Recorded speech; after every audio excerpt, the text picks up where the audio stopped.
Good morning friends, so welcome to the prelims booster session. आज का पहला topic है एक्सपेंशन ऑफ बीएसएफ ज्यूरिसडिक्शन। ये टॉपिक सिक्योरिटी के लिए इंपॉर्टेंट है। तो सुप्रीम कोर्ट जो है वो बीएसएफ की ज्यूरिसडिक्शन जो बढ़ाई गई है पंजाब में, उससे रिलेटेड पंजाब गवर्नमेंट और सेंट्रल गवर्नमेंट के बीच में जो डिस्प्यूट है उसको सुनने वाला है। तो मिनिस्ट्री ऑफ होम अफेयर्स ने क्या किया था कि ज्यूरिसडिक्शन जो है बीएसएफ की पंजाब, वेस्ट बंगाल और असम में 50 किलोमीटर्स तक बढ़ा दी थी। ठीक है। तो अब ये जुरिस्डिक्शन जो है, क्योंकि ओरिजिनल जुरिस्डिक्शन है, मतलब सेंट्रल गवर्नमेंट और किसी भी स्टेट के बीच में अगर कोई डिस्प्यूट होता है तो आर्टिकल 131 ऑफ द कॉन्स्टिट्यूशन के अंदर सुप्रीम कोर्ट के पास वो पावर होती है। ओरिजिनल जुरिस्डिक्शन सुप्रीम कोर्ट की होती है। पंजाब गवर्नमेंट का कहना है कि ये जुरिस्डिक्शन बढ़ाने की वजह से, जो 15 किलोमीटर थी पहले, उसको 50 किलोमीटर करने की वजह से स्टेट के जो एक्सक्लूसिव पावर्स हैं, पुलिस और पब्लिक ऑर्डर, उसको जो है वो एक तरह से ट्रांसग्रेस किया है सेंट्रल गवर्नमेंट ने। ठीक है। तो बीएसएफ जो है वन ऑफ द 7 सीएपीएफ है इंडिया की। 1965 में बनाई गई थी जब इंडो पाकिस्तान वॉर हुई। अकेली ऐसी सीएपीएफ है जिसकी अपनी वाटर विंग, एयर विंग और अदर एंसिलरी यूनिट्स भी हैं। इसके पास ऑपरेशनल रिस्पॉन्सिबिलिटी है इंटरनेशनल बॉर्डर की, पाकिस्तान और बांग्लादेश के साथ। जब पीस टाइम होता है तो ये trans border crimes, unauthorised entry, smuggling को रोकते हैं। वॉर टाइम पर ये वाइटल इंस्टॉलेशंस को प्रोटेक्ट करते हैं, रिफ्यूजीज़ को कंट्रोल करते हैं, और इवन यूएन मिशंस में भी इनको डिप्लॉय किया जाता है। जो करतारपुर कॉरिडोर है उससे रिलेटेड सिक्योरिटी इश्यूज भी बीएसएफ ही संभाल रहा है। और बाकी अगर हम रोल्स देखें तो एलओसी जो है जेएंडके पर, वहाँ पर भी ऑपरेशनल कंट्रोल आर्मी के अंडर जो है बीएसएफ ही ऑपरेट कर रही है। बीएसएफ के पास पावर होती है अरेस्ट करने की, सर्च करने की, सीज करने के अंडर नंबर ऑफ लॉज, जैसे CrPC, passport act, passport entry into India act, NDPS act. ठीक है। तो बैकग्राउंड अगर हम देखें तो बीएसएफ जो है वो पहले सिर्फ 15 किलोमीटर बॉर्डर तक ही जो है पंजाब, वेस्ट बंगाल और असम में अपनी पावर को एक्सरसाइज कर पाती थी। लेकिन अक्टूबर 2021 में सेंट्रल गवर्नमेंट ने इस लिमिट को एक्सपेंड करके 50 किलोमीटर्स कर दिया। लेकिन ये भी क्लैरिफाई किया गया कि बीएसएफ सिर्फ सीआरपीसी, पासपोर्ट एक्ट और जो दोनों पासपोर्ट एक्ट हैं उनके ही अंडर जो है वो अपनी ज्यूरिसडिक्शन को एक्सरसाइज कर पाएगी। बाकी के सेंट्रल लेजिस्लेशंस जो हैं वो सिर्फ 15 किलोमीटर की लिमिट में ही रहेंगे। ठीक है। तो section 139 of border security force act जो है वो एम्पावर करता है सेंट्रल गवर्नमेंट को कि वो नोटिफाई करे एरिया और extent of border force operational mandate. इस एक्ट का यूज़ करते हुए सेंट्रल गवर्नमेंट नोटिफिकेशन इशू करती है, शेड्यूल को रिवाइज करती है। तो ऐसा करने की क्यों ज़रूरत पड़ी, क्यों ये जुरिस्डिक्शन एक्सपैंड करने की ज़रूरत पड़ी? पंजाब में ड्रग्स और आर्म्स स्मगलिंग की बहुत बड़ी प्रॉब्लम है। ऐसा ही असम और वेस्ट बंगाल में भी कैटल का इशू है, फेक करेंसी का इशू है। ठीक है। तो सिक्योरिटी चैलेंजेस को देखते हुए न्यू फॉर्म्स ऑफ प्रॉब्लम्स भी आ रही हैं, जैसे ड्रोन्स और अनमैन्ड एरियल व्हीकल्स, जिनकी लॉन्ग रेंज कैपेबिलिटीज़ होती हैं और सर्वेलेंस कर पाते हैं वो उसके थ्रू। तो इसीलिए इन टेक्नोलॉजीज़ को देखते हुए ही जो है जुरिस्डिक्शन को बढ़ाया गया है। और नोटिफिकेशन ये भी कहती है बीएसएफ की जुरिस्डिक्शन जो है वो यूनिफॉर्म होगी सारी स्टेट्स में। तो इसीलिए जो पहले गुजरात में 80 किलोमीटर तक की जुरिस्डिक्शन थी उसको कम करके 50 किलोमीटर कर दिया गया है, जैसे कि बाकी स्टेट्स में 50 किलोमीटर रह गई है। ठीक है। नेक्स्ट हम टॉपिक देखते हैं लेप्रोसी। सोशल इश्यूज़ के लिए टॉपिक इंपॉर्टेंट है। सेंट्रल गवर्नमेंट ने अप्रूव किया है एक new treatment regiment for leprosy, ताकि जो है ट्रांसमिशन उसका सब नेशनल लेवल पर 2027 तक रोका जा सके। तो ministry of health and family welfare ने डिसाइड किया है कि 3 ड्रग रेजिमेंट जो है पीबी का, पॉसीबैसिलरी केसेस जो है, इंस्टेड ऑफ 2 ड्रग रेजिमेंट जो है वो 6 मंथ्स तक दिया जाएगा। इवन WHO भी जो है इस रिवाइज ड्रग रेजिमेंट को 1 अप्रैल 2025 से जो है वो सप्लाई करने के लिए अप्रूवल देने वाला है। तो लेप्रोसी जो है एक इन्फेक्शन है जो slow growing bacteria mycobacterium leprae से होती है। ये nerves, skin, eyes, lining of the nose को अफेक्ट करती है। ये skin ulcer, nerve damage, muscle weakness जो है प्रोड्यूस करती है, और अगर इसको ट्रीट ना किया जाए तो सिवियर डिसफिगरमेंट और सिग्निफिकेंट डिसेबिलिटी कर सकती है। अर्ली ट्रीटमेंट से जो है एडिशनल टिश्यू डैमेज को रोका जा सकता है, और इसको फर्दर स्प्रेड होने से भी रोका जा सकता है। ट्रांसमिशन जो है लेप्रोसी का वो ड्रॉपलेट से होता है, नोज़ और माउथ के। Prolonged close contact over months से जो है ये ट्रांसमिशन हो सकता है। लेकिन जब पेशेंट ट्रीटमेंट शुरू कर देता है तो ट्रांसमिट करना डिसीज़ जो है वो बंद कर देता है। प्रेवलेंस देखें अगर हम, तो सबसे पहली बार 600 BC में ये डिसीज़ देखी गई थी, नोटिस की गई थी। बेसिकली एक नेग्लेक्टेड ट्रॉपिकल डिसीज़ है, 120 कंट्रीज़ में पाई जाती है। 182 कंट्रीज़ में जो है 2022 में जो का जो डेटा है वो ये कह रहा है कि 182 कंट्रीज़ में जो है ये डिसीज़ के केसेस हमें देखने को मिले हैं। इंडिया में 2005 में हमने लेप्रोसी एलिमिनेटेड डिक्लेयर तो कर दिया, लेकिन कंट्री फिर भी अभी भी 52% ऑफ वर्ल्ड के न्यू लेप्रोसी पेशेंट्स को रिप्रेजेंट करती है। तो उसके लिए नेशनल लेप्रोसी इरेडिकेशन प्रोग्राम चलाया जा रहा है, जो कि एक सेंट्रली स्पॉन्सर्ड स्कीम है नेशनल हेल्थ मिशन के अंडर, जिससे कि प्रेवलेंस रेट ऑफ लेप्रोसी को कम किया जा सके। 2, लेस देन 1 पर 10,000 population district level. Child leprosy cases को 0 लेवल पर लाया जाए, ग्रेड 2 और डिसेबिलिटी को रोका जा सके, 0 पर लाया जा सके, और अवेयरनेस भी जनरेट की जा सके लेप्रोसी डिसीज़ के बारे में। ठीक है, नेक्स्ट हम टॉपिक देखते हैं आरंबाई तेंगोई। ये टॉपिक सोशल इश्यूज़ के लिए इंपॉर्टेंट है। तो जितने भी मेती एमएलए थे, लोकसभा के और राज्यसभा के एमपी थे, वो भी जो है कांगला फोर्ट इम्फाल में मिले हैं लीडर ऑफ रेडिकल मीती ग्रुप आरंबाई तेंगोल से। ठीक है, तो अब आरंबाई तेंगोल ग्रुप बेसिकली 2020 में बना एक कल्चरल आउटफिट है, लेकिन धीरे धीरे ये रेडिकल ऑर्गेनाइजेशन बन गया।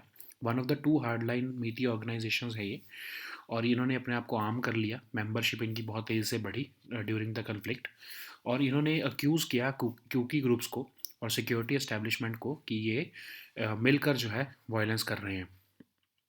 आरंबाई तेंगोल का कहना है कि जो है नागा कम्युनिटी मेंबर्स जो हैं, ऑफ कोर्स आरंबाई तेंगोल जो है इवन एक यूनिट ऑफ असम राइफल्स पर अटैक करने के लिए भी सस्पेक्टेड थे।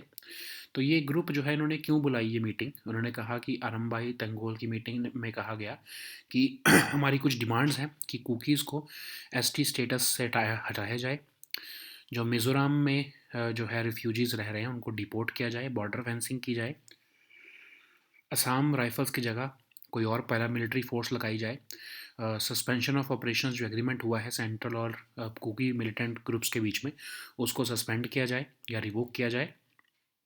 अब मेजर कम्युनिटीज़ अगर हम देखें इम्फाल में, आई एम सॉरी मणिपुर में, तो जो वैली का एरिया है वहाँ पर जो नॉन ट्राइबल मीती ग्रुप्स हैं वो रहते हैं। जो हिल्स हैं वहाँ पर बाकी के 35% रिकग्नाइज ट्राइबल ग्रुप्स रहते हैं। ठीक है,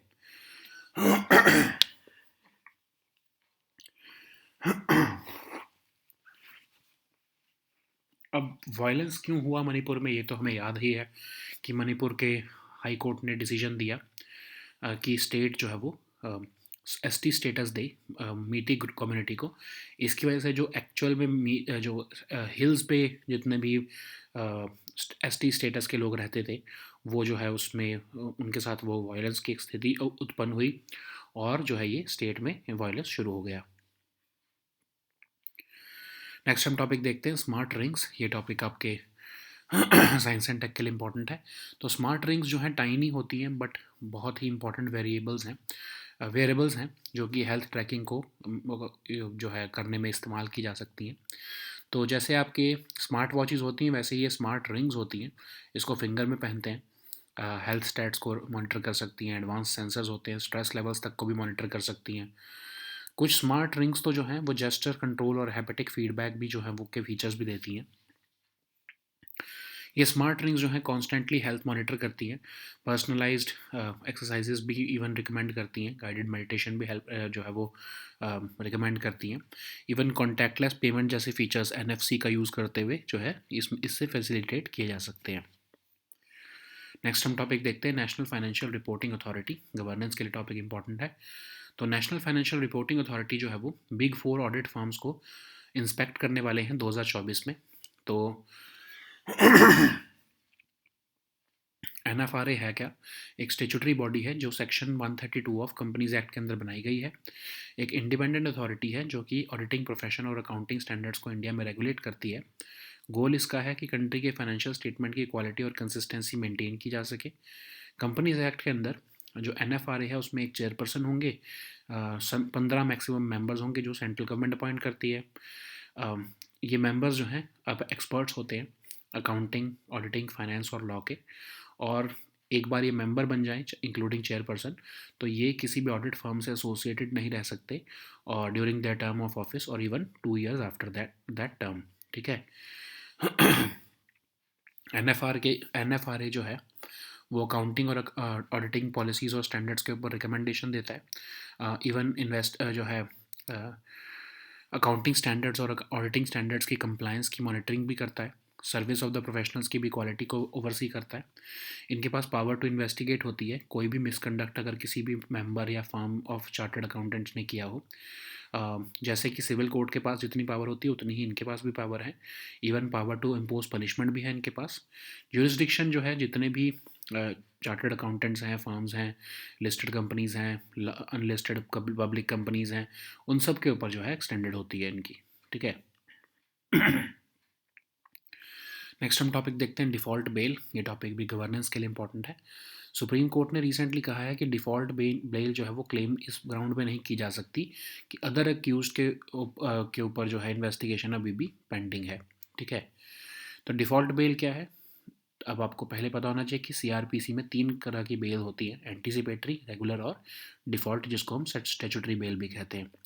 डिफ़ॉल्ट बेल बेसिकली क्या होती है कि एक पर्सन का जो अक्यूज्ड है उसको जो कस्टडी में रखा गया है उसको बेल मिल जाए अगर पुलिस जो है वो सही with in the stipulated time जो है इन्वेस्टिगेशन करने में जो है फेल हो जाती है। तो ऐसा तो नहीं है कि किसी अक्यूज को अरेस्ट करके रखा हुआ है और उसको इनडेफिनेट पीरियड के लिए जब तक पुलिस इन्वेस्टिगेशन चलाई जा रही है तब तक उसको अरेस्ट तो नहीं रखा जा सकता। इसीलिए कुछ टाइम पीरियड होता है, स्टेचुटरी टाइम फ्रेम होता है, अगर उसमें पुलिस की इन्वेस्टिगेशन नहीं कंप्लीट होती है तो उस पर्सन को बेल दे दी जाती है। जो पर्सन अरेस्ट हुआ है उसको पास ये राइट होता है सेक्शन 167 के अंदर, सीआरपीसी के अंदर, कि पुलिस जो है अगर इन्वेस्टिगेशन नहीं कंप्लीट कर पाई है उस पर्टिकुलर टाइम फ्रेम में डिपेंडिंग अपॉन द ऑफेंस, तो उस पर्सन को उसका राइट है कि regardless of the nature of the crime कि उसको बेल मिल जाए। ठीक है।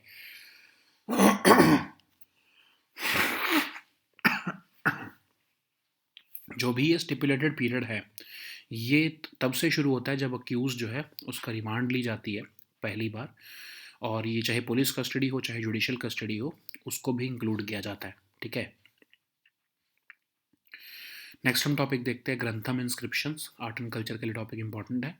तो कुछ आर्कियोलॉजिस्ट्स ने 2 स्टोन इंस्क्रिप्शंस ग्रंथम जो है वो कि जो है तमिल में जो है वो डिस्कवर की हैं 11th और 16th सेंचुरी को बिलोंग करती हुई।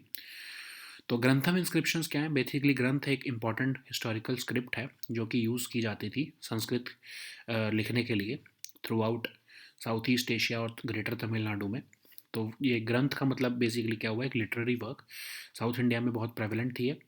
ग्रंथ और तमिल स्क्रिप्ट जो है वो एकदम बिल्कुल सिमिलर सी लगती थी मॉडर्न फॉर्म्स में।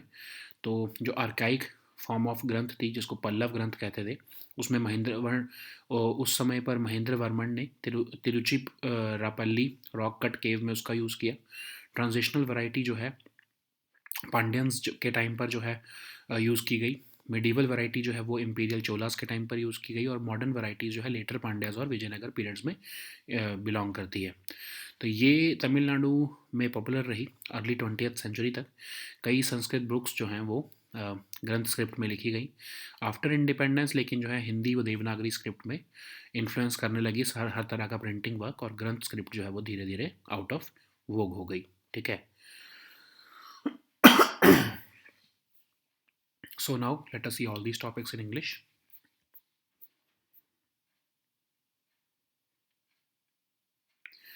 So the first topic is expansion of BSF's jurisdiction. This topic is important for your security section. So Supreme Court is set to hear the dispute over the expansion of Border Security Force jurisdiction in Punjab. In 2021, Ministry of Home Affairs issued a notification regarding the expansion of jurisdiction of BSF in Punjab, West Bengal and Assam, and this was later on challenged by Punjab government. So as this is a dispute between state government and central government, the original jurisdiction of the Supreme Court has come into picture under Article 131 of the Constitution. So the Punjab government has claimed that expanding this jurisdiction would compromise the state's exclusive powers to legislate on matters involving police and public order. So, so what is BSF? It is one of the seven CAPF of India, and it was raised in 1965 in the wake of Indo-Pak War. It is the only CAPF which has its own water wing, air wing, and other ancillary units. It works under the administrative control of Home Affairs Ministry, and its operational responsibility is spread over international border with Pakistan and Bangladesh. During peacetime, it prevents trans-border crimes, unauthorized entry or exit of from the territory of India, prevention of smuggling and other illegal activities. During wartime, it protects vital installations, particularly airfields. It also gets involved into limited aggressive action. It also assists the control of refugees. So it also gets overseas deployed, especially in UN missions, and it also handles the security issues on the famous Kartarpur corridor. There are other roles also, like it is deployed on LOC in J&K under the operational control of the army, and it also has the power to arrest, search, and seize under a number of laws, including CRPC, Passports Act, the two Passport Acts, and the NDPS Act. So, if we look at the background, the BSF could earlier exercise its power within 15 kilometers of the border in Punjab, West Bengal, and Assam. Later, through a notification which was issued in 2021, the center expanded this to within 50 kilometers of the border. The notification said that BSF would only be exercising the powers under CRPC, the two Passport Acts. Uh, and for other central legislations, the 15-kilometer limit would remain. Okay, so Section 139 of the BSF Act empowers the central government to notify the area and extent of the border force operational mandate. Under that act, Center had issued this notification revising the schedule. So, what was the need of such step? Punjab has the problem of drugs and arms smuggling. Similarly, Assam and West Bengal have problems of cattle and fake currency smuggling. To counter the new security challenges also, like the increased use of drones and unmanned aerial vehicles, the because these technologies have long range capabilities, and it enables surveillance and smuggling of arms and fake currency, it became necessary to expand the jurisdiction of BSF. Okay. So similarly, the same notification reduced the jurisdiction in Gujarat from 80 kilometers to 50 kilometers, and now this BSF jurisdiction has been made uniform across states. So the next topic is leprosy. This topic is important for your social issues. The central government has recently approved a new treatment regimen for leprosy to stop its transmission at the subnational level by 2027, ahead of the UN Sustainable Development Goals schedule. Okay, so Ministry of Health and Family Welfare has decided to introduce this three-drug regimen for posse bacillary cases in case of a two-drug regimen of for 6 months. So it has also said that WHO has agreed to supply the revised drug regimen from 1st April 2025. What is leprosy? It is an infection caused by a slow-growing bacteria called Mycobacterium leprae. It can affect the nerves, skin, eyes, and lining of the nose. It produces skin ulcers, nerve damage, and muscle weakness. And if it is not treated, then it can cause severe disfigurement and significant disability also. Early treatment may prevent additional tissue damage and stop it from spreading further. So the disease gets transmitted through droplets from the nose and mouth. Prolonged close contact over months is needed to catch up the disease to another person, of course. The patient stops transmitting this disease when they begin this treatment. Okay. So if we look at the prevalence of leprosy, the first written reference for leprosy was found around 600 BC. It is a neglected tropical disease which still occurs in more than 120 countries. If we look at the data of 2022, 182 countries accounted for this disease. In India, of course, it was declared in 2005 that leprosy has been eliminated, but still we account for more than 52% of world's new leprosy patients. So for that, National Leprosy Eradication Program was launched as a centrally sponsored scheme under the umbrella of National Health Mission to bring down prevalence rate of leprosy to less than 1 per 10,000 population at district level, to bring the grade 2 disability rate under leprosy to 0 level, and child leprosy cases to 0 level also. Okay, it also aims to generate awareness about this leprosy disease among the people. So the next topic is Arambai Tangol. This topic is important for your social issues. So almost all the Meeti MLAs as well as Lok Sabha and Rajya Sabha MPs attended the Kangla Fort meeting of Imphal, um, convened by the radical Meeti group Arambai Tangol.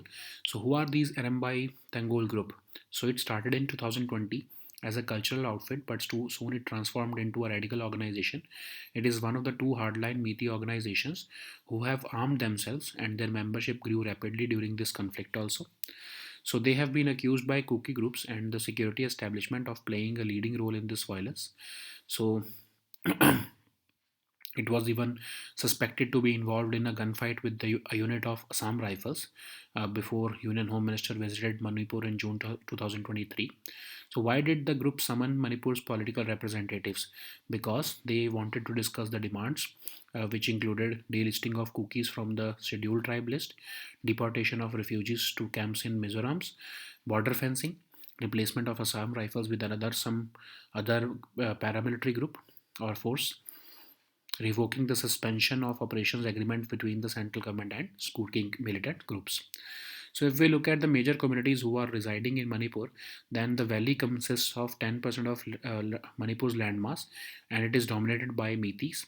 The hills comprise 90% of the geographical area, and it is inhabited by more than 35% of recognized tribes. Okay, so the reason behind the violence in Manipur was the High Court's decision, which asked the state to pursue the scheduled tribe status for PT groups.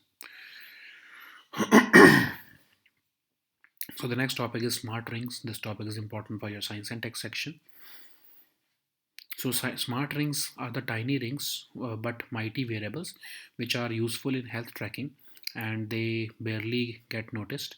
So smart rings can monitor health stats. So basically they are similar to smart watches, but of course they are very small and they are worn as a ring. They are equipped with advanced sensors. They can even monitor the stress levels. So some smart rings have additional features like gesture control, haptic feedback for notifications.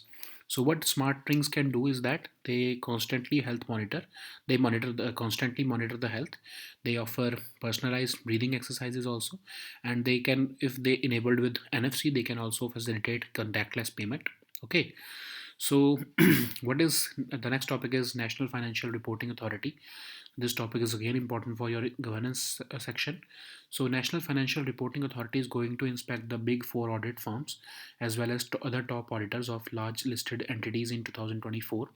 So, what is NFRA? NFRA is a statutory body constituted under the Section 132 of Companies Act of 2013. It was established as an independent authority to regulate the auditing profession and accounting standards in India. Its goal is to enhance country's financial statement quality and consistency. The Companies Act require the NFRA to have a chairperson who will be appointed by the central government and a maximum of 15 members who should be having an expertise in accountancy, auditing, finance, or law. All the members, including the chairperson, who are in full time employment, should not be associated with any audit firm during their term of office or and 2 years after their term. Okay, so NFRA has the following responsibilities like making recommendations regarding accounting and auditing policies and standards, monitoring and enforcing the compliance of the accounting standards and auditing standards, overseeing the quality of service of the professionals. So NFRA has the power to investigate any misconduct committed by any member or firm of chartered accountants. It also has same powers as vested in a civil court. Where professional or other misconduct is proved, it shall have the power to impose punishment also. Okay, so the jurisdiction of NFRA for investigation of chartered accountants and their firms would also extend to listed companies and large unlisted public companies, the thresholds for which shall be prescribed in the rules. So the next topic is default bail. This topic is important for your governance section. So Supreme Court has recently held that default bail cannot be claimed on the ground that the investigation is pending against the other accused. So default bail is, there are three kinds of bail in CRPC: anticipatory bail, regular bail, and default or statutory bail. So basically, default or statutory bail is a bail which accrues when a as a right when an accused is detained in the custody, but the police fails to complete the investigation within the stipulated period of time, then the person or the accused in the custody has a right to get bail. Okay, so it is an obligation on the arresting authority to complete the investigation within a specified time, which varies on the gravity of the offense. So when a person is arrested and the police is not able to complete the investigation within that specified time, it is the default, and that's why arrested person cannot be kept behind bars beyond this period. So basically it's a right for that accused regardless of the nature of the crime. The stipulated time begins from the day the accused is remanded for the first time. This day also include the days spent in both police and judicial custody. So the next topic is Grantham inscriptions. This topic is important for your art and culture section. So a team of archaeologists have recently discovered two stone inscriptions of Grantham and Tamil dating 11th and 16th centuries near Kangayam. So Granth is an important historical script which was once used to write Sanskrit throughout Southeast Asia and Greater Tamil Nadu area. So the word Granth denotes in Sanskrit a literary work, and it at one point of time it was prevalent throughout South India. So both Granth and Tamil scripts appear alike in modern forms, and the archaic form, which is also known as the Pallav Granth, belonged to the Mahendravarman era, uh, uh, during which Tiruchirappalli rock cut cave was made. The transitional variety belonged to the Pandyan dynasty and the later Pallavas. The medieval variety belongs to the imperial Chola period of Thanjavur. The modern variety belongs to the later Pandyas and Vijayanagar periods. Similarly, this Granth was popular in Tamil Nadu until the uh, 20th century.